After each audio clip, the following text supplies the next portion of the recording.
Hello, today let's take a look at this 2005 Jaguar S type. It's a 4.2 V8, not the supercharged, not the V6, just the regular V8. So when I do a cold start, I can clearly hear a knocking sound from the engine bay.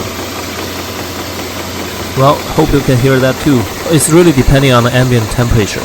Sometimes more like a chirping sound, sometimes like a clicking. And do you see the serpentine belt is moving side to side on that pulley? And what I can tell is the sound is also from there. And this is not even the worst. In an extremely cold morning, because the belt is messing around here, maybe shrinks a little bit. It even drags and bounces the tensioner. But everything will ease up when the car warms up. And what I can tell you is, I don't think there's anything wrong with the belt itself or the tensioner. Because I just changed them like 2 years ago and they cannot go back that fast, right? So it has to be this idler.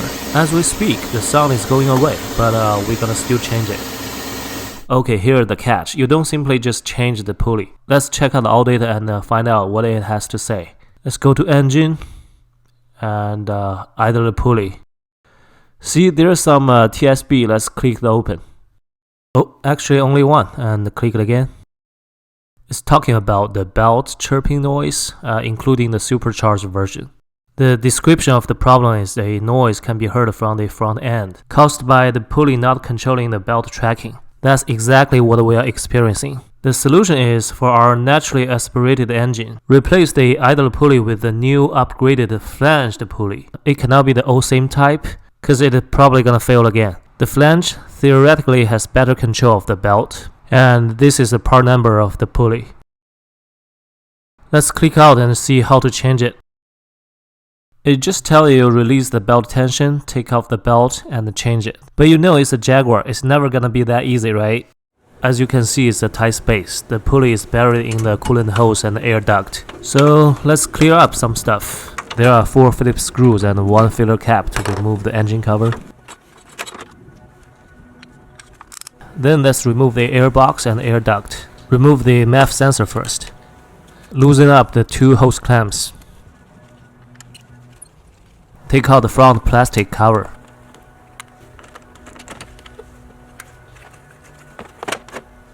I tried to remove the air duct by sections, but it's fairly tight, so I'm gonna remove altogether. There is a vacuum line next to the throttle body. You can either disconnect it or put the whole air duct in the back. It's the best time to change the air filter if you need to. The bottom half of the air box is held by a 10mm bolt. Now I can pull it out. What I did is to free up some space above the tensioner and the power steering pulley. Now I can use a long ratchet and a 3/8 extension to release the tension. There is a 3/8 square indent on top of the tensioner. Secure the extension in it and push hard to the left. Now I can take the belt off the power steering pulley and keep it loose.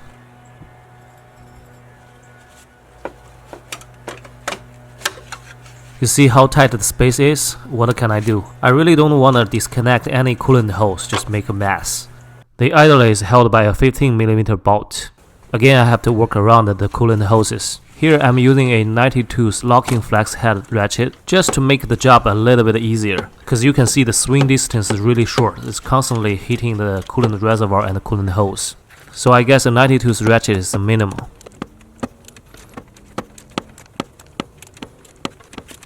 Eventually, you will get to the point that the bolt is too loose to use the ratchet. So you have to reach down by bare hands and use your fingers to finesse the final few threads out. It's pain in the ass. Everything is scratching up your hands, your arm, and there's barely any room to move your fingers. Your fingers gonna be on the edge of cramping. After a lot of cursing, I finally managed to take out the bolt and the pulley together. But they are too big and got stuck there. So I have to use the other hand to catch the pulley. Be extra careful here, cause you don't want to drop anything, it's just gonna make your day even worse.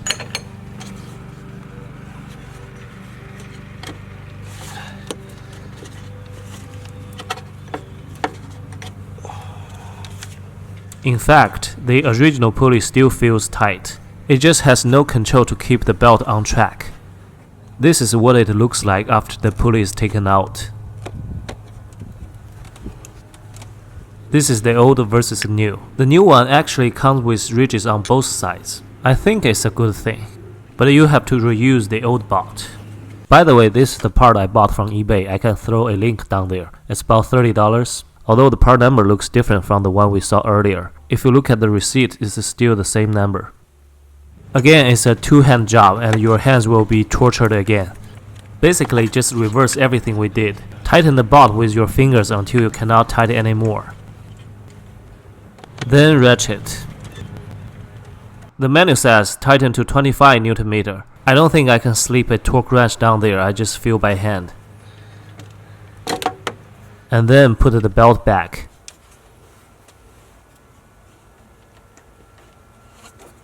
It's a workout, isn't it? Double check the belt is on track. Okay, I don't want to bore you guys by putting everything back together, but I have such an urge to say that whoever designed this air box should be punished, cause it's extremely difficult to put the upper half back. I had way more cursing at this step than before. Regardless, after a lot of fight I did it. Let's find out the result. It's a good start, very smooth, no more weird noises. A close-up look at the idler. No more wobbling, we fix it. And this is my hand afterwards. Cheers!